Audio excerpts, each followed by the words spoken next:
Hello, dear bankers. Welcome to EduTap and welcome to the Jab on the Go series. In today's lecture 12, हम discuss करेंगे organisational setup for anti money laundering. यानी क्या organisational setup bank में follow होता है, कौन anti money laundering norms को implement करता है एंड एफआईयू इंडिया को किसकी साइड से रिपोर्टिंग रहती है। बट अब आपके दिमाग में क्वेश्चन आ रहा होगा कि जैब ऑन द गो सीरीज है क्या। जैब ऑन द गो सीरीज का मतलब है कि कहीं भी चलते फिरते आप 15-15 मिनट्स की वीडियो देख के अपने कॉन्सेप्ट्स को और स्ट्रॉन्ग कर पाए।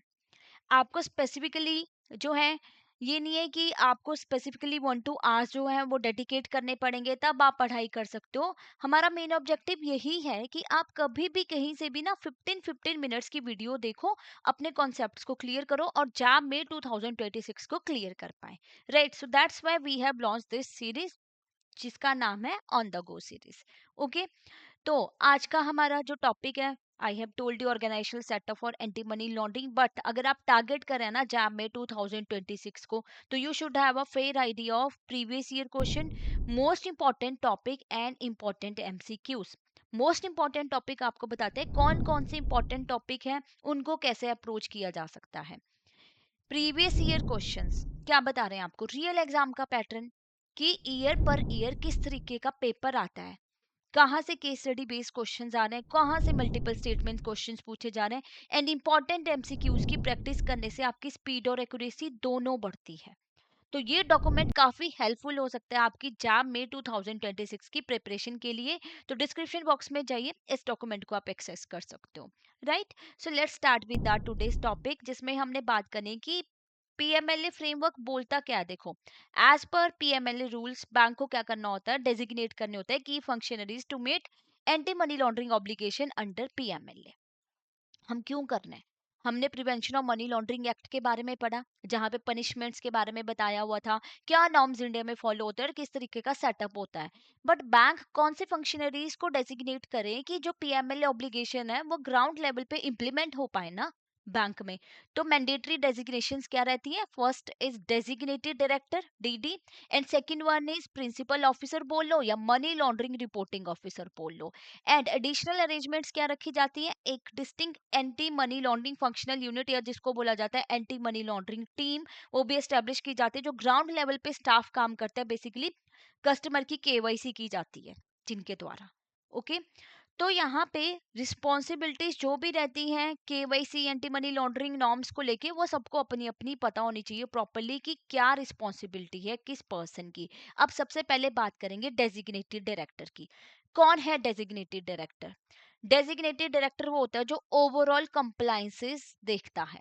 इसका यही काम होता है, ओवरऑल कंप्लायंसेस देखना कि एंटी मनी लॉन्ड्रिंग जो पॉलिसीज है नॉर्म्स है प्रॉपरली फॉलो हो रहे हैं। बेसिकली ये देखिए, एक ट्रायंगल है यहाँ पे, टॉप मैनेजमेंट पे कौन है हमारा, डीडी है, डेजिग्नेटेड डायरेक्टर है।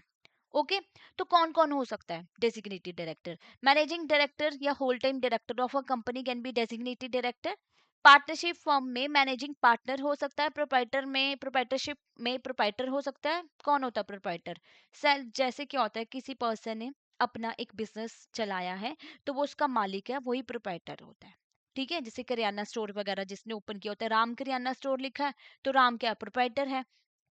ट्रस्ट में कौन हो सकता है, मैनेजिंग ट्रस्टी, जो ट्रस्ट को संभालता है। ट्रस्टी कौन होता है, जो ट्रस्ट को संभाल रहा है, एक्चुअल में उसका हक नहीं है उस पैसे पे, वो टेक केयर कर रहे हैं उस ट्रस्ट की। पर्सनल कंट्रोलिंग अफेयर किसके केस में, अनइनकॉर्पोरेटेड बॉडी। अब कुछ अनइनकॉर्पोरेटेड बॉडीज होती है जो रजिस्टर्ड नहीं होती है, तो जो डे टू डे अफेयर्स देख रहा होता है, जैसे क्लब्स वगैरह आपके होंगे ना, जो रजिस्टर्ड नहीं है, जो person day to day affairs को कंट्रोल कर रहा है वो डेजिग्नेटेड डायरेक्टर हो सकता है। कॉपरेटिव्स एंड आरआरबीज की बात करें तो सीनियर मैनेजमेंट ऑफिशियल्स को डीडी अपॉइंट किया जा सकता है। इनकी मेन ड्यूटीज ये रहती है कि इंश्योर करते हैं एंटी मनी लॉन्ड्रिंग या केवाई सिस्टम जो हमारा अपडेटेड हो, प्रोसेसेस प्रॉपर्ली फॉलो हो रही है कि नहीं हो रही है, कि किस तरीके से बैंक में इंप्लीमेंट किया जाएगा। हमारे सीबीएस में एंटी मनी लॉन्ड्रिंग पॉलिसीज को अपडेट किया गया है कि नहीं किया गया है, ये भी इनका काम है।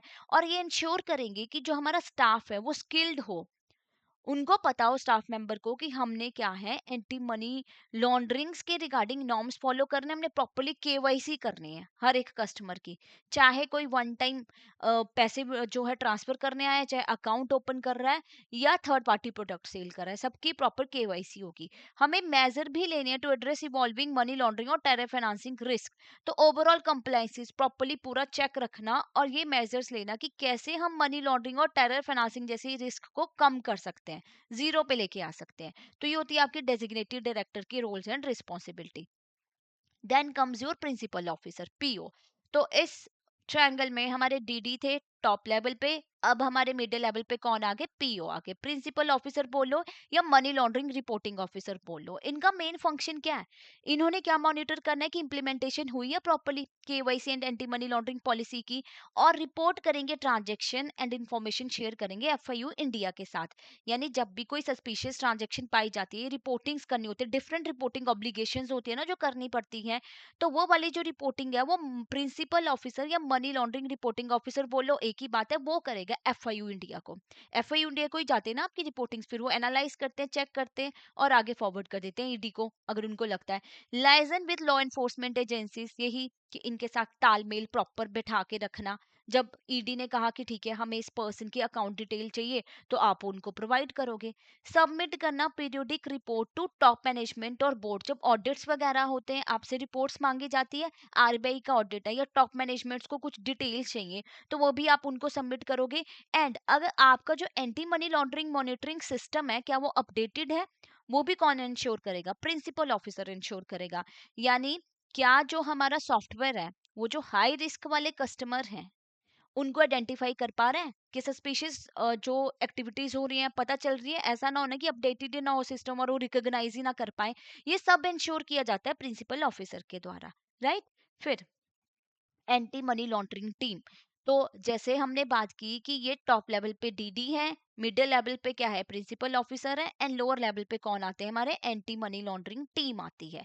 अब ये क्या, dedicated anti money laundering team जो ग्राउंड लेवल पे एक्चुअल में काम कर रहे हैं, इनका काम क्या होता है, review and update KYC policy, regularly guide करना बिजनेस ऑपरेशंस को कस्टमर ड्यू डिलीजेंस के ऊपर, ठीक है, कंडक्ट करना मनी लॉन्ड्रिंग और टेरर फाइनेंसिंग जैसे risk assessment, risk customer risk categorisation में असिस्ट करना कि कौन हाई रिस्क वाला है आपका, कौन मीडियम रिस्क में आ रहा है, कौन आपका जो है लो रिस्क में। अब कोई सैलरीड एम्प्लॉय बैंक में अकाउंट ओपन आया तो ऑब्वियसली अकाउंट ओपन करने अगर वो आया है तो वो लो रिस्क वाला हुआ ना, उसकी सैलरी आ रही है। अब हाई रिस्क में पॉलिटिकली एक्सपोज पर्सन हो गए, आपके जो बिजनेस कर रहे होते हैं वो चेक किए जाएंगे। तो ये सारी रिस्क कैटेगराइजेशन में उन्होंने हेल्प करनी है, मॉनिटर करनी है transaction for suspicious activity.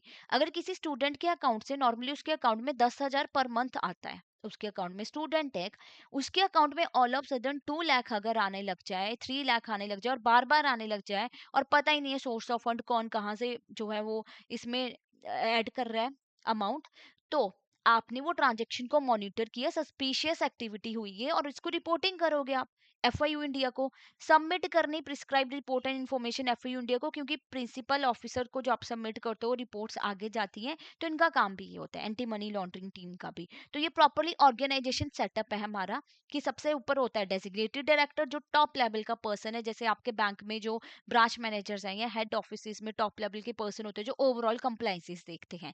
Principal officer का काम यही होता है एफआईयू इंडिया को रिपोर्टिंग करना, एनालाइज करना, ये देखना कि सॉफ्टवेयर अपडेटेड है कि नहीं है, सब कुछ प्रॉपरली अच्छे से हो रहा है कि नहीं हो रहा है। एक्चुअल में काम करेंगे एंटी मनी लॉन्ड्रिंग टीम जो कस्टमर की केवाईसी वगैरह सब जो है वो चेक करना है, रिव्यू करना, अपडेट करना, रिस्क असेसमेंट करनी, ये सारा काम टीम का होता है। ओके, तो इसी के साथ हमारा ये टॉपिक कंप्लीट होता है। जैसे कि हमने बताया, चलते फिरते कहीं से भी ना 10-15 मिनट निकाल लो और आपके कॉन्सेप्ट जो है वो क्लियर होते जाएंगे। ठीक है, अगर एक साथ नहीं कोई वीडियोस देख सकते हो, लंच ब्रेक में देख ली, मॉर्निंग में देख ली, इवनिंग में देख ली। अब इसके ऊपर क्वेश्चन डिस्कस कर लेते हैं। Who among the following can be appointed as a designated director in case of reporting entity in a company. Company के केस में कौन होता है, senior branch official, chief financial officer आपका मैनेजिंग डायरेक्टर या होल टाइम डायरेक्टर जो board के द्वारा ऑथोराइज किया जाता है, या एक्सटर्नल कंप्लाइंस कंसल्टेंट। देखो कंपनी के केस में क्या होता है, मैनेजिंग डायरेक्टर या होल टाइम डायरेक्टर जो बोर्ड के द्वारा ऑथोराइज किया जाता है वो हमारा डेजिग्नेटेड डायरेक्टर होता है कंपनी के केस में। तो आपका C is the right answer. Next question, which of the following is not a responsibility of principal officer या मनी लॉन्ड्रिंग रिपोर्टिंग ऑफिसर? बोल लो। Monitoring, implementation of KYC, anti money laundering policy, reporting transaction to FIU India, license maintain करना ED वगैरह के साथ, या proving करना loan proposal of high risk customer. देखो which of the following is not, ये सारे काम तो कर रहा है ना प्रिंसिपल ऑफिसर, यही नहीं कर रहा, डी। तो D is the right answer. तो लेट मी टेल यू, अभी आपके पास बहुत ही गोल्डन टाइम है to start your preparation for the JAIIB May 2026 exam. तो व्हाट यू कैन डू, आप कोर्स में एनरोल कर सकते हो। अगर सेल्फ प्रिपरेशन कर सकते हो well and good, but if you think you require a course तो आपको कोर्सेज में जाके जैप कोर्सेज पे क्लिक करना है। जैप कोर्सेज पे क्लिक करके you have to scroll down. तो जैसे आप स्क्रॉल डाउन करोगे ना, you can see the different different number of courses are available. एक आपको कंप्लीट मास्टर कोर्स मिलता है जिसमें आपको कॉन्सेप्ट क्लासेस मिलती है, 15-15 मिनट्स की रिकॉर्डिंग, जैसे बताया ना। जैसे ऑन द गो सीरीज में आपको क्या है, 15-15 मिनट की वीडियो देख रहे हो, यहाँ पे रिकॉर्डेड फॉर्म में आपको अवेलेबल है। Right, live classes just before the exam, concept notes, solve PYQ, chapter wise mock test and full length mock test, आपको सब कुछ मिल रहा है with flat 75% off. Code use करना है बैंक 75। अगर आप इंडिविजुअल सब्जेक्ट वाइज कोर्स में एनरोल करना चाहते हो, जैसे आईएफएस की मास्टर कोर्स में करना, तो वो भी कर सकते हो, कोड सिमिलर रहेगा। पीपीबी के, एएफएम या आरबीडब्ल्यूएम के, you can enrol in this also. अगर मैं बताऊं आपको कि आपको देखना है कि क्लासेस कैसे रहती हैं, क्या नोट्स क्विजेस आपको मिलते हैं, तो 3 आर के ट्रायल कोर्स में आप एनरोल कर सकते हो। आपको कोड यूज करना है जैब 99 to get flat 99% off. And अगर आप लाइव क्रैश कोर्स ज्वाइन करना चाहते हो तो दिसंबर 1 से जो हमारा live crash course batch 1 launch हो चुका है, इसमें आपको लाइव क्लासेस मिलती हैं और टाइमिंग बहुत ही कन्वीनियंट है। मॉर्निंग या इवनिंग रहेगी, अभी इवनिंग है 7 PM टू 9 PM। तो आपके बैंकिंग आवर्स आपके सेक्रीफाइस नहीं होंगे, आप लाइव क्लासेस अटेंड कर पाओगे। और इसमें आपको 60 लाइव क्लासेस मिलेंगी, 15 classes of each subject. Concept notes आपको मिलेंगे, solve PYQ with detail explanation, chapter wise mock test and full length mock test you are getting with flat 80% off. तो code रहेगा आपका जैब 80। एंड इफ यू थिंक आपने preparation कर ली है और अब आप प्रैक्टिस करना चाहते हो तो टेस्ट सीरीज में एनरोल कर सकते हो। इसमें solve PYQ, full length mock test, chapter wise mock test आपको मिल रहा है, और कोड टेस्ट 80 आपने यूज करना है to get flat 80% off. Right. और आपको कोई और अगर डाउट है, कोई और क्वेरी है, तो आप इस नंबर पे कॉल कर सकते हो और मेल भी कर सकते हो hello@edutap.co.in। Thank you so much.